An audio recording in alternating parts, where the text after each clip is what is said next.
pourquoi encore aujourd'hui, on va regarder le levain.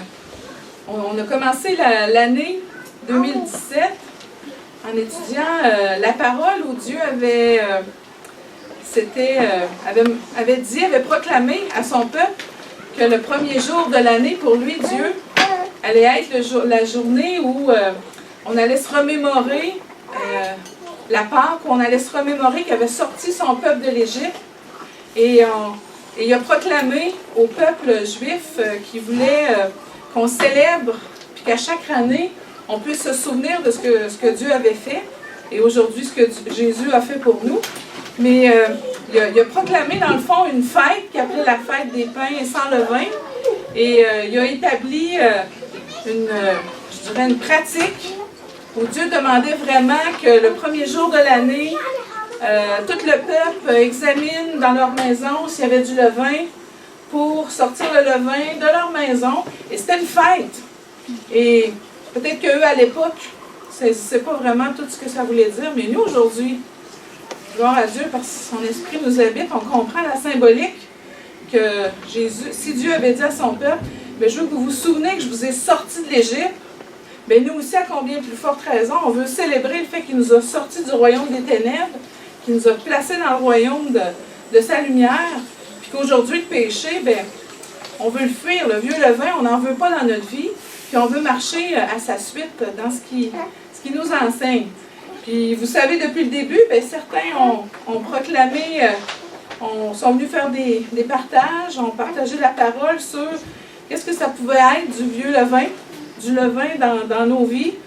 Et on a regardé comment ce que le monde peut nous proposer, et combien facilement on pourrait, je dirais, faire beaucoup de compromis et finir par prendre les choses du monde, les pratiquer, et sans s'en rendre compte, finir par glisser dans ce que le monde propose, alors que Dieu nous appelle à avoir une vie qui est très différente de celle du monde, très tranchée. Et le Seigneur nous appelle à ne pas aimer le monde, à pas aimer ce que le monde propose, mais plutôt toujours à garder les yeux sur Christ, sur notre espérance, celui qui nous a sauvés, puis maintenant qu'on veut le servir, c'est le cri de notre cœur qui s'élève de dire « Tu nous as sauvés, ben maintenant on te suit, puis on te donne notre vie. » Alors, ce soir, ben, je veux prendre un autre volet de qu'est-ce que ça pourrait être, le levain dans nos vies. Puis, ben, on s'en va vers la Pâque. Dans 2 semaines, on va célébrer Pâques ensemble. Et j'aimerais qu'on regarde un texte où, justement, ben, Jésus s'en va vers Jérusalem. Il sait, lui, qu'est-ce qui va arriver à Jérusalem. Et il est accompagné de ses disciples. Et ben, j'aimerais qu'on regarde qu'est-ce qui se passe pendant que Jésus, tranquillement, se dirige vers ce qu'il sait très bien qui va être la croix, la souffrance la plus atroce qu'il n'y aura jamais à vivre pour nous. Alors, je vous ai mis certains passages dans les Écritures, en avant, mais si vous voulez suivre dans vos paroles. Alors, dans Marc 10,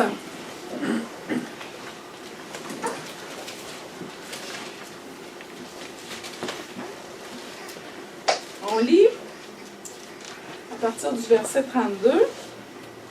Alors, ils étaient en chemin pour monter à Jérusalem, et Jésus allait devant eux. Les disciples étaient troublés et le suivaient avec crainte. Et Jésus prit de nouveau les 12 auprès de lui et commença à leur dire ce qui devait lui arriver. « Voici, nous montons à Jérusalem, et le Fils de l'homme sera livré aux principaux sacrificateurs et aux scribes. Ils le condamneront à mort, et ils le livreront aux païens, qui se moqueront de lui, cracheront sur lui, le battront de verge et le feront mourir. Et 3 jours après, il ressuscitera. » Alors Jésus essaie de communiquer qu'est-ce qui s'en vient, mais vous imaginez bien que comme disciples, ils ne devaient vraiment pas comprendre qu'est-ce qui était là devant eux. Et il y avait probablement une bonne idée de ce que Jésus devait être comme roi. Alors d'entendre que Jésus va mourir, que le Fils de l'homme va mourir, qu'on va se moquer de lui, qu'on va le battre, je ne suis vraiment pas certaine que les gens comprenaient, les disciples comprenaient qu'est-ce que ça voulait dire. Et Jésus, si on lirait d'autres passages, si on recule juste à Marc 8, bien, on voit que Jésus encore leur enseignait ça. Il est revenu à plusieurs reprises pour leur dire, bien, voici ce qui s'en vient à Jérusalem, voici ce qui s'en vient à Jérusalem. Alors, dans Marc 8, 31 à 33, la parole, ce qu'on trouve dans la parole, alors il commença à leur apprendre qu'il fallait que le Fils de l'homme souffre beaucoup, qu'il soit rejeté par les anciens, par les principaux sacrificateurs et par les scribes, qu'il soit mis à mort et qu'il ressuscite 3 jours après. Il leur disait ces choses ouvertement. Et Pierre, l'ayant pris à part, se mit à le reprendre.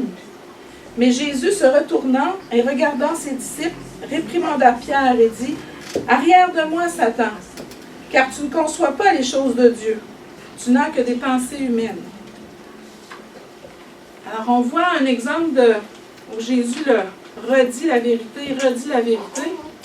Et là, on est à même de voir la réaction d'un des disciples de Pierre, qui vient nous révéler vraiment son cœur, qui vient vraiment mettre en lumière, malgré le fait que Jésus est en train de dire « Je vais mourir, je vais être battu », on voit un Pierre qui dit « Ça n'arrivera pas, ça ne se peut pas, c'est impossible.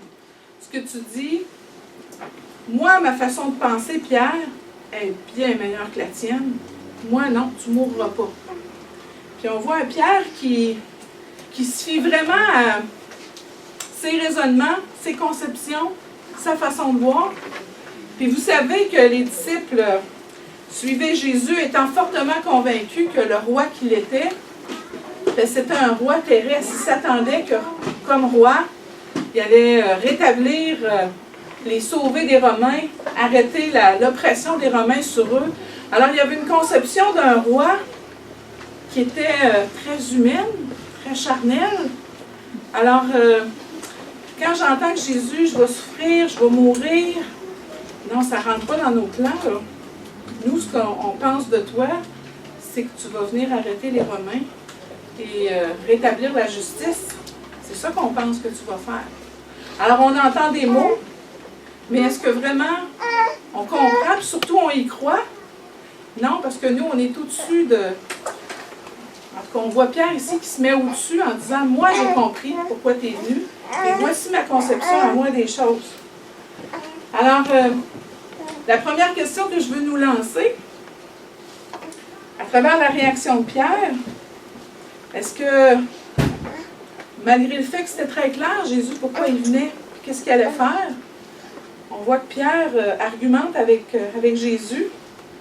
Est-ce que des fois, c'est pas la même chose dans nos vies où on s'est fait des idées sur Jésus, on s'est fait des idées sur la façon dont il devrait agir, on s'est fait des idées sur comment il devrait intervenir, puis on est déçu, on est fortement, découragé ou déçu de voir que Dieu n'agit pas comme je pensais qu'il allait agir. Moi, ma conception à moi, ça devrait fonctionner comme ça. Alors on voit un Pierre ici qui dit, ben non, tu ne mourras pas. Moi, c'est comme ça que je conçois les choses, et il met sa pensée au-dessus de celle de Jésus. Mais ce sur quoi je veux attirer notre attention, c'est comment Jésus réagit à ça. Quand on place notre raisonnement au-dessus de celui de Dieu, ben on voit tout de suite un Jésus qui reprend Pierre, puis je ne sais pas si vous voyez, mais Pierre avait pris comme Jésus à part pour y parler. Puis Jésus, lui, quand il reprend Pierre, il le fait devant tout le monde. Il regarde, Jésus se retournant et regardant tous ses disciples, réprimanda Pierre et dit, « Arrière de moi, Satan, car tu ne conçois pas les choses de Dieu, tu n'as que des pensées humaines. » Jésus est en train de dire, quand tu te places, quand tu places ta façon à toi de voir, tes raisonnements à toi au-dessus des miens, tu deviens une cible pour l'ennemi. Tellement facile. Et Jésus était capable de dire, Pierre, dans ce que tu es en train de me dire, je l'entends l'ennemi. Je l'entends l'ennemi, c'est pourquoi tu places tes raisonnements au-dessus des miens. Et c'est le questionnement que je nous amène à avoir. Est-ce qu'on lit des fois des vérités bibliques, Puis on dit, ça se peut pas que Dieu demande vraiment ça, ça se peut pas. Non, ça se peut pas que Dieu dise ça. Puis là, on va essayer de mettre nos raisonnements humains, on va essayer de filtrer ça comme nous, on pense. Et j'entends Jésus me dire, Seigneur, attention, comment l'ennemi là-dedans pourrait venir encore plus tordre la parole, tordre encore plus la vérité. Alors quand tu ne comprends pas un passage, puis on l'avait vu les mois passés, que quand Jésus parlait en parabole, bien des gens ne comprenaient pas, mais ceux qui avaient soif, ils couraient après Jésus pour dire « Explique-nous, explique-nous, explique-nous ». Alors quand il y a des vérités dans la parole qu'on dit « Ah, est-ce que vraiment c'est ça que tu demandes, Seigneur? Est-ce que vraiment tu es comme ça? Est-ce que vraiment ton cœur est comme ça? » Puis que ça vient confronter nos faux raisonnements. Bien, au lieu de le passer à travers nos pensées humaines, est-ce qu'on crie au Seigneur en disant « Seigneur, fais-moi comprendre. Révèle-moi ce bout-là. Je ne le comprends pas, mais je ne veux pas que ça passe selon ce que moi je pense de toi. Parce que ma pensée est tordue, mon cœur est tortueux. Viens me révéler ce que j'ai besoin de comprendre. » Mais on voit que Pierre ici n'a pas cette attitude-là. Il a tout compris. Il dit à Jésus, tu ne mourras pas. Puis il vient de clore la discussion. Et Jésus reprend sévèrement parce que Pierre n'a pas cherché à comprendre ce que Jésus est en train de lui dire. Lui avait déjà établi sa propre lecture. Alors, malgré ce que Jésus enseigne comme vérité, tant dans ses paroles que ses comportements, Pierre continue d'être attaché à son mensonge, que Jésus sera le roi qui va les délivrer des Romains, car il est plus préoccupé par sa situation. Moi, je souffre sous l'oppression des Romains. Alors, mon focus, même si Jésus parle, je suis tellement focusée sur ce que moi, je voudrais vivre comme délivrance, vivre comme situation. J'interprète ou j'entends à moitié ce que vraiment Jésus est en train de dire parce que je voudrais tellement que ma situation se règle. Mes yeux sont sur moi, c'est ce que Pierre fait. Alors, il suit Jésus pour ses intérêts et pas parce qu'il reconnaît en Jésus son sauveur. Au début, c'est pas pour ça qu'il le suit. Et on va le voir un petit peu plus tard, qu'est-ce qu'il finit par faire, Pierre, parce que là, il va reconnaître qu'il a besoin d'un sauveur. Mais au début, il le suit parce qu'il est convaincu que c'est un roi qui va venir établir enfin la paix. Les Romains, il va les arrêter. Alors, il va finir par l'abandonner, vous savez l'histoire, le renier. Quand il va constater que Jésus ne correspond pas à ce qu'il s'attendait de lui. Il est supposé d'être celui qui vient nous arracher des Romains et tu meurs sur une croix. En plus, tu rentres sur le dos d'un petit ânon. C'est ça le roi que je m'attendrais? Non. Et là, tu dis pas un mot, tout le monde t'accuse, tu dis pas un mot, tu te fais flageller, tu te fais tuer. Ça vient complètement défaire tous les raisonnements que je m'attendais d'un roi. Et on voit que Pierre dit non, je le connais pas. Je connais pas Jésus. Ben oui, tu étais avec lui. Ben non, je le connais pas. Non, je n'étais pas avec lui. Non, je ne veux pas subir ce qui va sembler, ce qui s'en vient pour lui. Je ne veux pas être associé à lui. Il va le renier. Mais c'est à ce moment-là que ça commence dans le cœur de Pierre, c'est de dire « Ah, je l'ai vraiment renié. Moi qui trouvais que je l'avais l'affaire, que j'avais compris la situation, que je savais pourquoi Jésus était venu, j'ai fait fausse route. Ma façon de penser était tordue. Et là, je vois la vérité, puis la vérité que je vois, c'est mon propre cœur. J'ai vraiment renié Jésus. J'avais dit que jamais je l'abandonnerais, que je serais tout le temps là. Puis là, oups, je fais face à cette vérité-là de mon cœur que, non, je l'ai renié. Je l'ai vraiment renié. Alors, quand il commence à dire, OK, je l'ai renié, puis si vous lisez le reste après, surtout les épîtres de Pierre, vous regardez dans Actes, on voit un Pierre complètement transformé parce que quand il a reconnu, c'est vrai, mon cœur est tortueux, je l'ai renié. Je suis mieux de retourner pécher, puis c'est ça que la parole dit, il est retourné pécher. Puis que Jésus se remanifeste à lui, puis Pierre est profondément convaincu que Jésus l'aime, que Jésus le reprend, que Jésus le pardonne. Puis même, il va lui poser la question, tu m'aimes-tu, Pierre? Tu m'aimes-tu, Pierre? Tu m'aimes-tu, Pierre? Puis Pierre doit dire, oui, je t'aime. Alors, paie mes brebis. Puis là, on voit un Pierre complètement changé.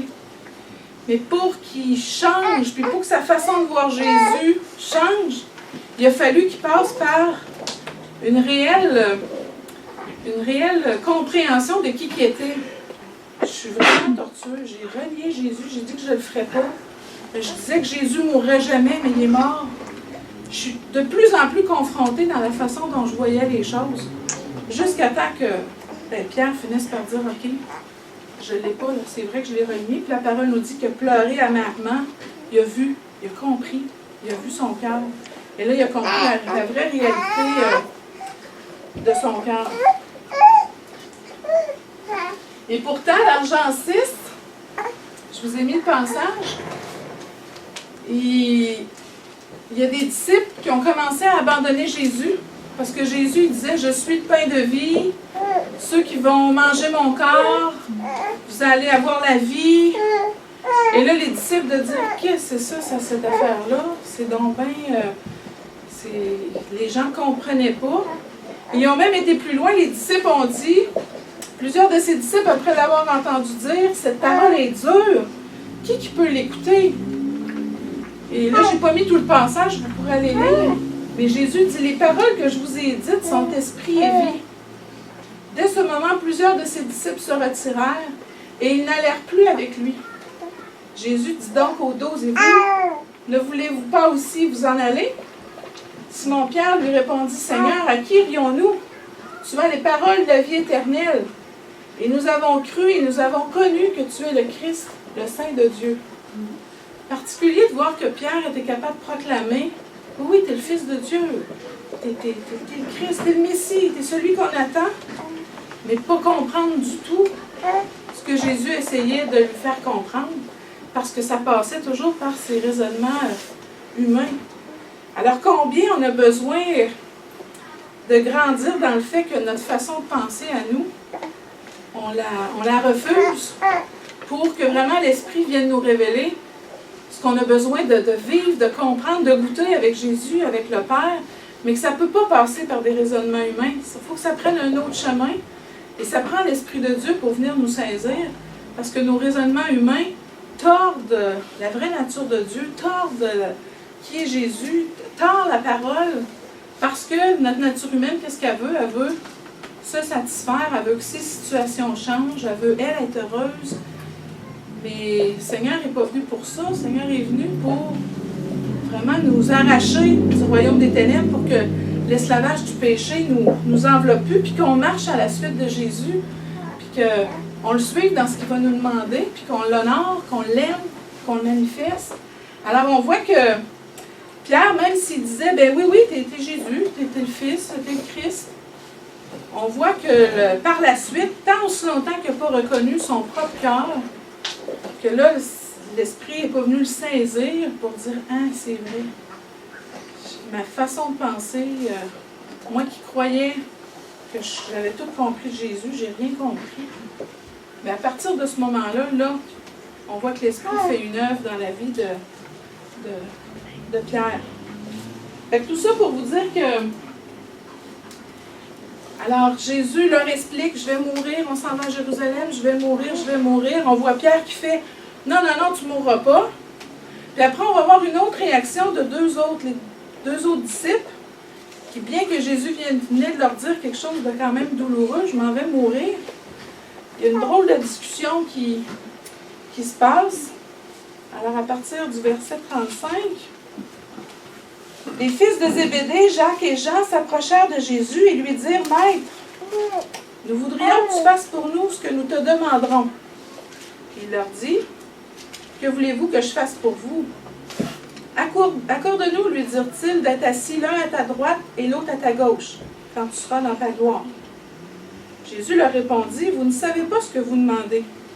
Pouvez-vous boire la coupe que je dois boire ou être baptisé du baptême dont je dois être baptisé? » « Nous le pouvons, dirent-ils. Et Jésus leur répondit, « Il est vrai que vous boirez la coupe que je dois boire et que vous serez baptisés du baptême dont je dois être baptisé.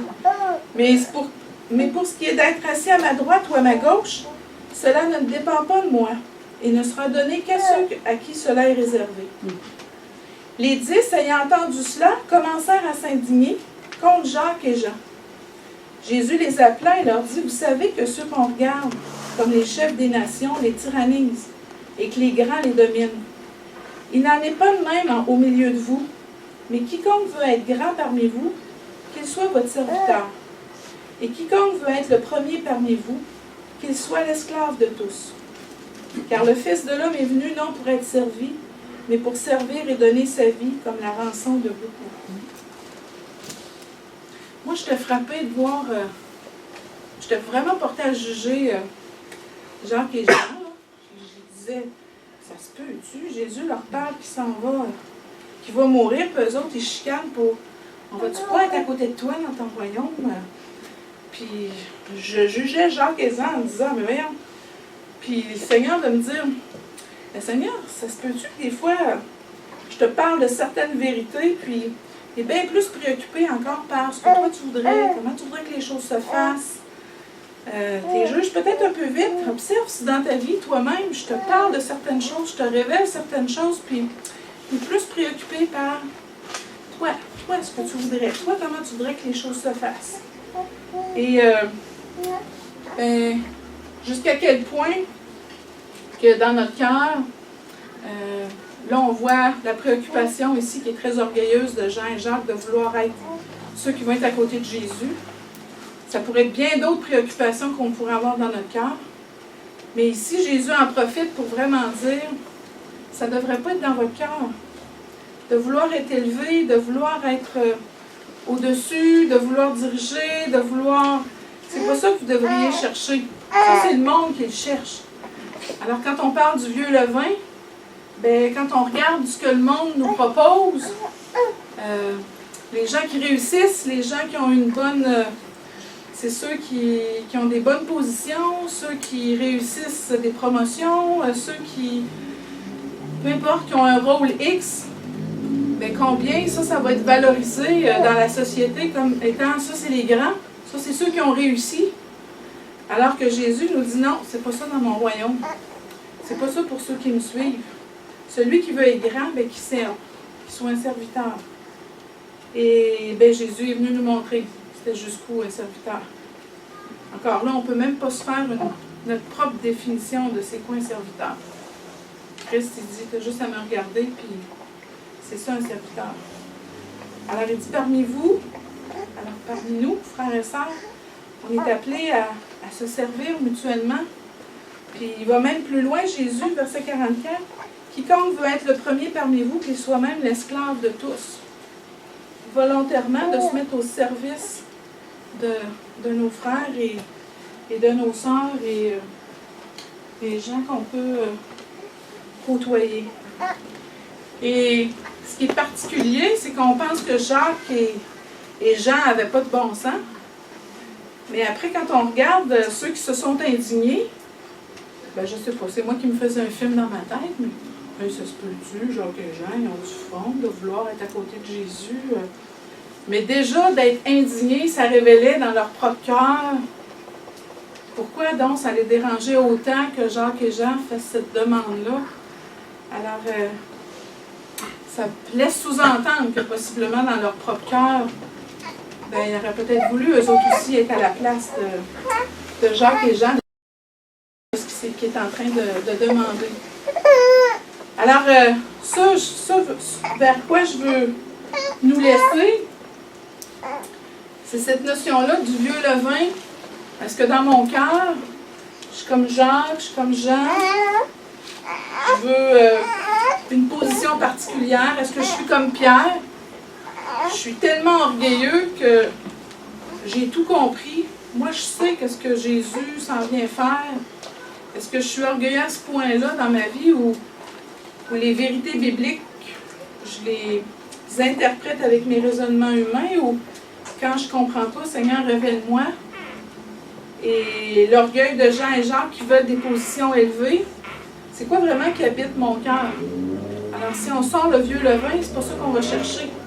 On va se dépouiller de ça pour se revêtir de Jésus, dans toute son humilité, de vouloir servir, de vouloir chercher les choses qui sont qui éclatent pas aux yeux des autres, mais de vouloir être dans l'humilité.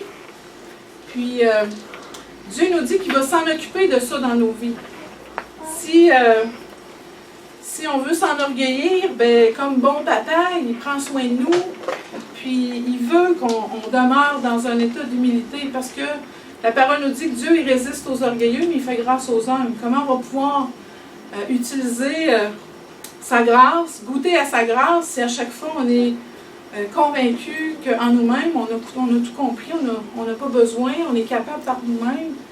Fait que la parole nous dit dans Matthieu 23 que le plus grand parmi vous sera votre serviteur, parce que quiconque va s'élever sera abaissé, et quiconque s'abaissera sera élevé. Et dans 1 Pierre, et tous dans vos rapports mutuels, revêtez-vous d'humilité, car Dieu résiste aux orgueilleux, mais il fait grâce aux humbles. Humiliez-vous donc sous la puissante main de Dieu afin qu'il vous élève au temps convenable. Parce que dans nos vies, on a envie des situations où on est humilié, puis c'est peut-être de Dieu. Parce que justement, on était en train de glisser, de s'établir bon juge, qu'on comprend bien, alors qu'on était peut-être en train de glisser, puis de tomber dans nos raisonnements humains, dans notre façon de comprendre ce que Dieu veut, même dans ce qu'il est comme personne. Alors, Seigneur, veille sur nous pour pas qu'on s'enorgueillisse. Puis Paul va nous le dire, que lui-même est tout à fait conscient que pour ne pas être enflé d'orgueil, Dieu a placé dans sa vie une écharpe dans sa chair. On n'étudiera pas c'est quoi l'écharpe dans sa chair, mais je veux juste faire ressortir que Paul est tout à fait conscient qu'il pourrait tomber dans l'orgueil. Il est tout à fait conscient qu'il y a une condition que Dieu laisse dans sa vie pour pas qu'il s'enorgueillisse. Parce que Paul reçoit des révélations particulières, Dieu lui partage des choses que Dieu n'a pas partagées à d'autres. Et Paul pourrait dire, hey, moi je dois être vraiment spécial parce que c'est à moi que Dieu me révèle certaines choses. Et la parole nous dit que Dieu s'organise pour que la personne demeure, que Paul demeure dans l'humilité, pour pas qu'il soit glisse vers l'orgueil. Alors dans Philippiens 2, on finit là-dessus. Alors, qu'est-ce que le Seigneur veut? Si on se débarrasse d'orgueil, qu'on n'en veut pas dans nos vies, de quoi on doit se revêtir? Ne faites rien par esprit de parti ou par vaine gloire, mais que l'humilité vous fasse regarder les autres comme étant au-dessus de vous-même. Que chacun de vous, au lieu de considérer ses propres intérêts, considère aussi ceux des autres. Ayez en vous les sentiments qui étaient en Jésus-Christ. Existant en forme de Dieu, il n'a point regardé son égalité avec Dieu comme une proie à arracher, mais il s'est dépouillé lui-même en prenant une forme de serviteur, en devenant semblable aux hommes, et il a paru comme un vrai homme. Il s'est humilié lui-même, se rendant obéissant jusqu'à la mort même, jusqu'à la mort de la croix. Alors, c'est quoi nos rapports avec nos frères et sœurs? On va voir la semaine prochaine que l'exemple que Jésus a donné, ça a été de laver les pieds. Je ne sais pas dans vos vies, qu'est-ce qui peut représenter comme quelque chose de pas agréable à faire. Mais Jésus a accepté, lui, de le faire. Est-ce que dans nos vies, quand on veut servir, prendre soin, est-ce qu'il y en a encore là dans nos temps qu'il y a des catégories de choses qu'on ne fera pas? Est-ce qu'on est prêt à s'humilier, peut-être même à faire les choses qu'on aurait donc voulu que quelqu'un d'autre fasse à la place? Et c'est quoi servir? C'est jusqu'où qu'on est rempli d'humilité. Puis, Dieu nous invite à regarder à Jésus. Comment lui, il s'est dépouillé lui-même, il l'a fait volontairement. Comment nous, dans nos vies, on va se dépouiller volontairement, se servir les uns les autres, prendre soin les uns les autres, pas chercher nos intérêts, mais chercher les intérêts des autres, parce que c'est ça qui nous caractérise, plus que moi, je voudrais être élevé, moi, je voudrais être reconnu, moi, je veux montrer que je sais des choses, moi, je veux avoir telle position. On est appelé à se dépouiller de tout ça, et plutôt à prendre soin, puis à élever les gens, les nôtres, nos frères et sœurs autour de nous. Fait que voilà, je ne veux pas aller plus loin. Que le Seigneur puisse éclaircir notre cœur sur l'orgueil, et que ce soit du vieux levain qu'on fait sortir de nos vies pour se revêtir d'humilité à l'exemple de Christ, de ce que fait Cornélie. Fait que prions.